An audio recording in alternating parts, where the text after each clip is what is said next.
Hello and welcome back to another Terraria Pinkymod episode. In the last episode we successfully defeated every single mechanical boss with these two overpowered weapons. And we also messed with some Magitech things. And the only thing we managed to get to work was filling up a battery. But at the end of the episode I realized that there's an NPC that you can just buy a guide from. So we are going to do that now. So the NPC is the Sorceress, and she does sell a lot of things. We have looked at her stock before. It has been updated. She now sells this, and some ritual parchment, which I'll buy a bunch of, and enchanting stones, which I'll buy less of, and milky quartz, which I'll also buy a bunch of. She also has this, which is interesting. Red Tearstone Ring. It's embedded with Tearstone. Increases damage when life is below 25%. And this, imbued with the power of Life Force, increases max life by 20%. So I think I'm going to get this and swap it for this. It doesn't stack with Life Force potions, so there isn't much point in having it, because it just takes up an accessory slot when you could use a Life Force potion to do the exact same thing. But I'll keep it on for now because I'm not bothered to make Life Force potions. So let's use this and learn how to do it. So, a recipe for imbuement. Imbuing is the art of channeling the flow of the winds of magic into metals, particularly mana-conducting metals like silver or tungsten. This will cause them to change into a new alchemic form. In the case of the aforementioned metals, mana steel. As many of you know, mana steel is an important mineral that has a wide variety of applications, both magical and non-magical. To start the imbuement process, craft and place an imbuement plate, and link your buffer or transceiver to it. Next, put an artifact pedestal within 10 blocks of the plate and place your enchanting stone into it. If terrestrial arcana is supplied to the imbuement plate, then the process will begin. I think I actually have all of the required things for that, so I'll just quickly grab some silver and lava buckets. Actually, I need lava buckets.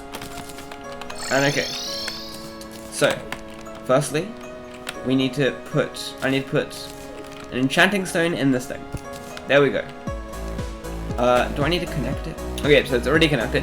So now, if we put some lava in this, and then some silver on this, I feel like I might place it on top, but I'm not sure. So, I'm gonna catch this gold bunny quickly.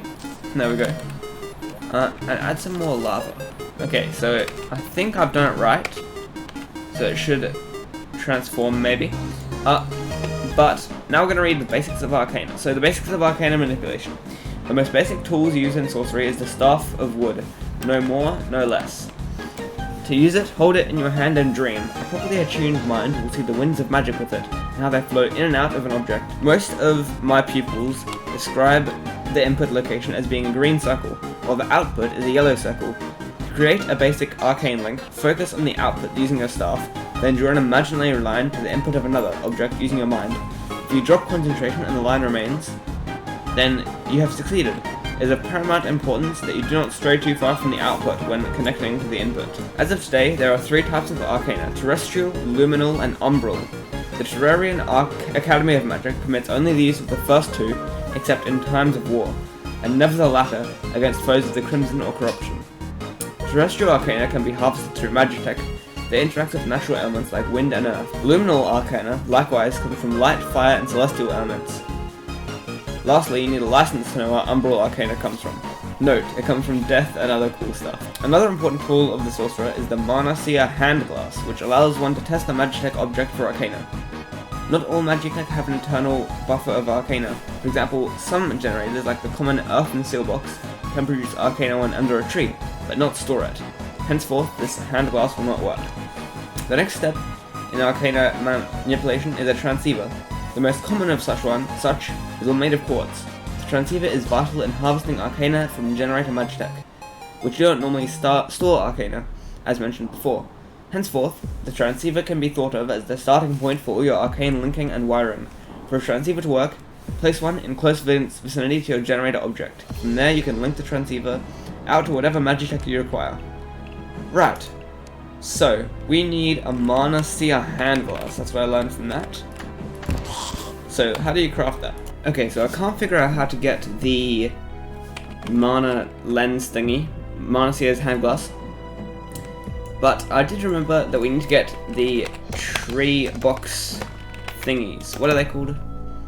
This, the earthen seal box. So let's craft a couple of those. Okay, so I can't figure out how to get this item. I'm pretty sure it's necessary to continue with Magitech. So for now, I'm just gonna fight Plantera.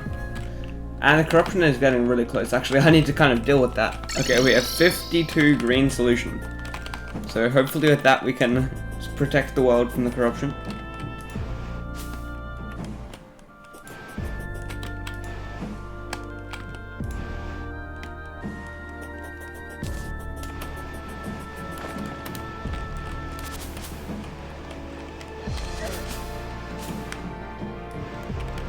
Actually, 52 solution goes a long way.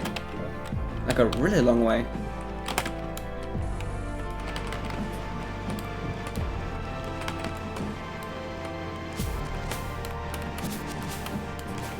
So there we go.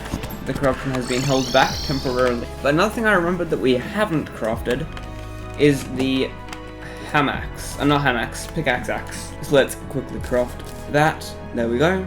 And now we can go and fight Plantera, I think. What is that? Sanctum Keeper? That did a lot of damage. Okay then. I think there's some new enemies we need to worry about. I've found a life fruit, so that's always good. And also the Plantera bowl. Okay, we need to fight Plantera. There we go.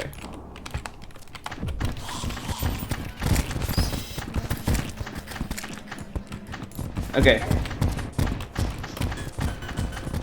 So, let's see how much damage we do. We do a pretty decent amount of damage, but not as much as I expected.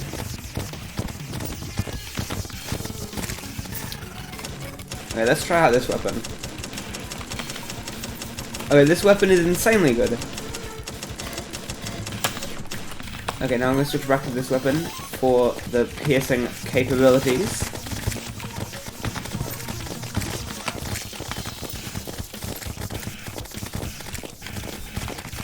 Oh.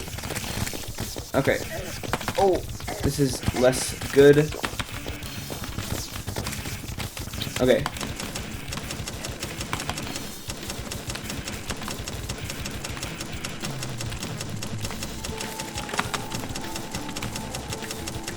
And there we go, Plantera has been defeated. Right, so that was not very difficult.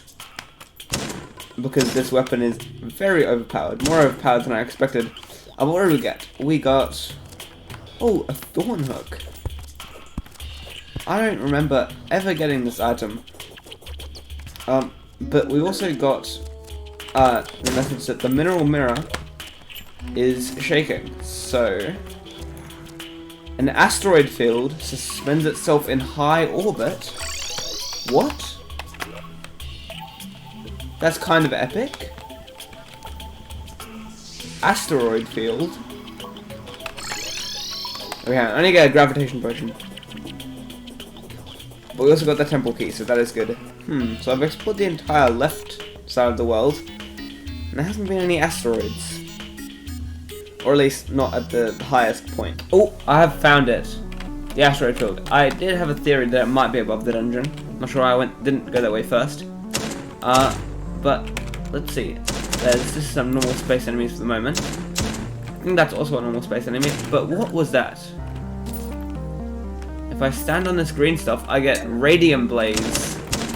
Oh, oh, oh! Stuff is happening. Whoa. Whoa. Calm down.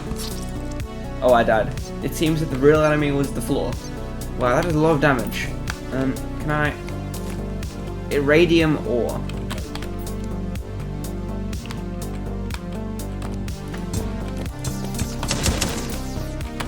Unrefined Aster Rock. Oh, what is that? I can't read its name fast enough.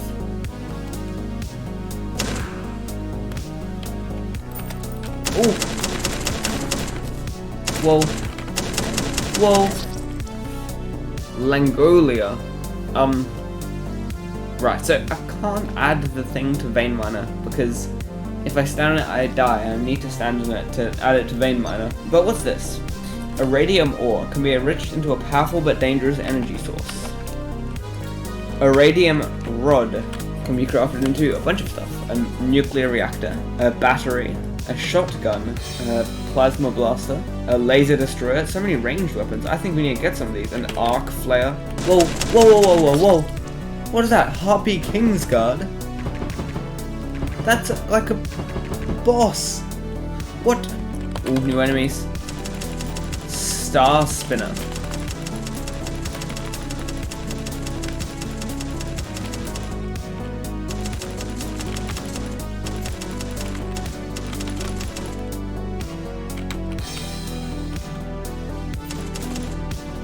Oh my goodness, there's so many enemies. I want to see that Harpy Kingsguard again. Oh, just as I said that, a Harpy Kingsguard spawned and started spazzing out.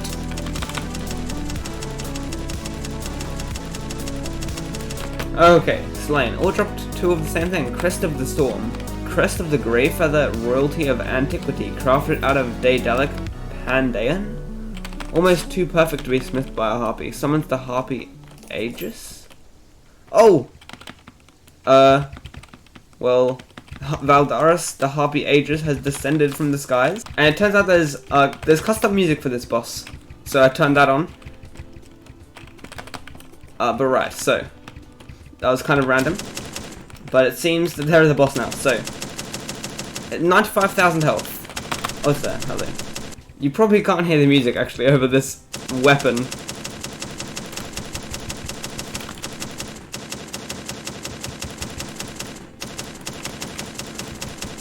Oh, he says stuff. Look, I know harpies are annoying, but they have lives too. Oh, I almost got hit, but I got saved by the thingy.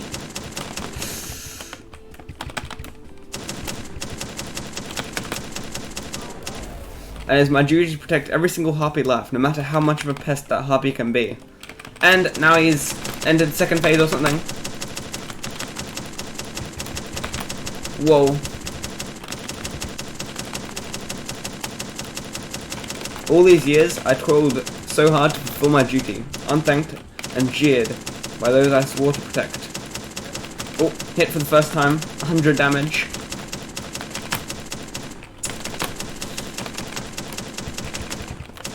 I do like this boss. For so long I've gone unloved, even by my brothers.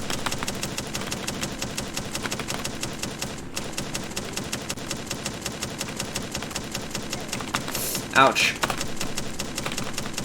Whoa. But I love my brother, because no matter what he does, he is still my brother. Oh gosh, this is a tricky attack.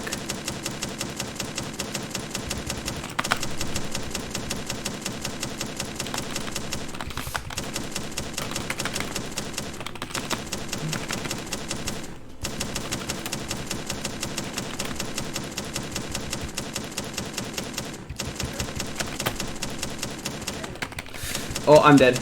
I'm dead. Goodbye, world. I died. But okay, is that actually the next boss we need to fight? I will check. Okay, so that is actually the next boss we need to fight. So, let's try that again, this time with a proper arena.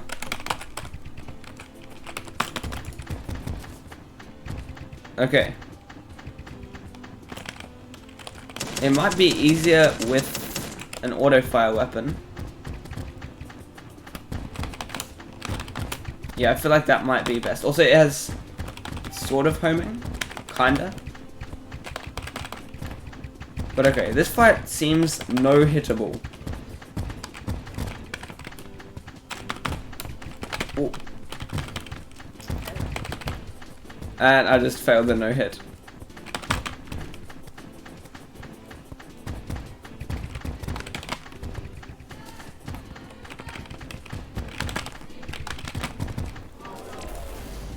Okay, the sword attack thing again. maybe? Okay, no, it's easier to aim this weapon, I think.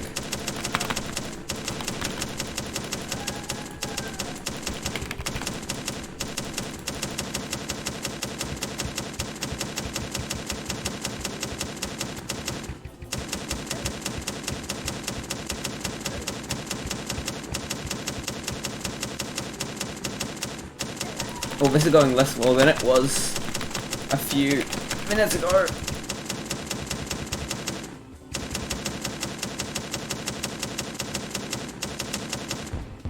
Oh, this attack. I don't know how to dodge it, so I'm just gonna kinda exist. I survived it somehow. Okay.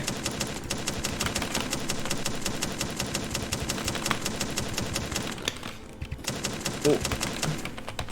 It's kind of hard to read the text in the corner while trying to dodge, so if you want to read it, you can read it yourself, I guess.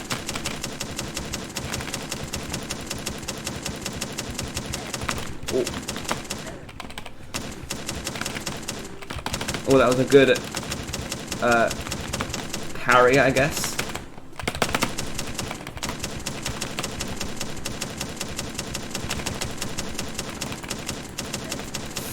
Oh. Ah, I died so close.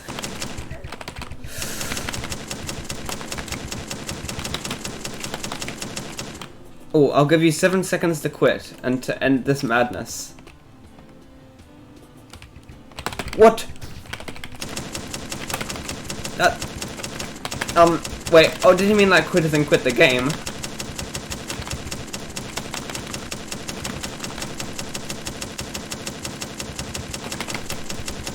Whoa.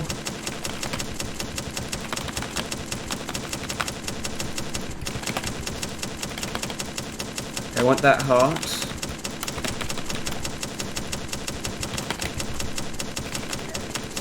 Oh no. Oh, I can heal, I can heal. Okay, I think we win this then. Oh gosh. Okay, the surface of the mineral mirror is shaking again. Panda Bar. It is said that the old Harpy kings and queens would build entire palaces out of Panda. You could put these in their chests and place 100 signs pointing towards it, screaming "Panda found here," and still can't find it. That was extremely fun. Wait, how many platinum did that give? 7? 7 platinum. He only dropped one thing though, Valda wings. So, some OP wings. Hang on. I need to check the stats. So I go from 3 seconds of flight time to also 3 seconds of flight time. It looks cooler. But what is Panda Bars used for? It's used to make a bunch of stuff. Weapons, more weapons, mostly just weapons, and hand warmers. Because, yes. And there's the Great Harpy Bar. Instantly killing all enemies on screen for only 15 Panda Bars. That's kind of powerful. But I'm probably not going to use it because, well, yeah, it's kind of OP. But right, so I think I'm going to end the episode there. I hope you've enjoyed it. Like if you did, subscribe maybe, and now we're going to read some lore. So let's start with this, the Fung Lord, I think. Giant, fully grown Fungkin. For some unexplained reason, Fungkin only grow up when hard mode is reached, and when they do, they become glowing giants. Now, they are less keen on ramming you and would rather stay at a distance to make use of their spore thrower. Speaking of which, the spores fired from them will spread out upon contact with the ground, so do not think that you are safe if you are just a few blocks away from the initial impact area. Keep a distance, or by their side, to make quick work of these guys. They don't look cute anymore, they look like floating screaming ghouls. Damn nature, you are scary. Then the Trent, a magical bioconstruct created to serve as heavy-duty steeds by the Dryad Order. With the coming of the Goblin Revolution, a vast majority stood with their liberators. Ironically, they were put to use in the Revolutionary Army, serving the exact same role as they once had. I guess the Goblins are lighter though. Enchanted with powerful leaf magics and the ability to grow a supply of homing acorn missiles, these war machines should not be taken lightly. especially without vertical movement space. If you need to take one down, it's best attack from above. Watch out for the missiles. And then this weird cube thing. Demonic being from the Hallow. I feel like those two words don't go together, demonic and Hallow. But it may look like neatly carved rock, cursed or bestowed life, but it is nothing like it seems. It is purely magical, a creation of the twisted lands that is the Hallow. The story goes around their creation. There was a great and powerful mage that were amongst the first few explorers that stepped foot on the Hallow when it first came. Foolishly, she attempted to enter communion with the Blue Land, and immediately seized control of her mind and threw her into a state of mania. She was then used by the land as a portal of all kinds of monstrosities, one of which was the Big Rocker, which is what this thing is, spawned with the geomagical imaginations that pass her mind in her state of delirium. Because of the fact that they are conjured entirely out of thin air, they are more resistant to physical means of damage. Magical attacks are most effective when dealing with these abhorrent entities. Also, unnaturally resistant to dark damage, unlike what one might expect of the Hallow's critters. And then the Artillery Tortoise, horrifying creature that once was, at some point in its life, a giant tortoise. Now, the only organic matter left is its brains and veins, encased in a shell of chlorophyte. On its back is a mortar made to fight back against all attackers. Also, its shell is replaced for a see-through container to store its ammunition. If you're lucky, you might even get it to drop its mortar undamaged if you can land your blows just right. Knowing that the lizards and the hornets probably made these up, I'm quite surprised to see that they didn't stick 1,000 flamethrowers in it blasting profane flame or whatever dumb fire magic it is those lizard men worship. And then this thing, a lizard mage, that after years of training is now ready to be assigned to guard the temple. Making use of profane flames, they attempt to send anyone that gets near the temple running for their lives and on fire. Their masks are considered sacred, and they go through a lengthy ritual to become fit to don it.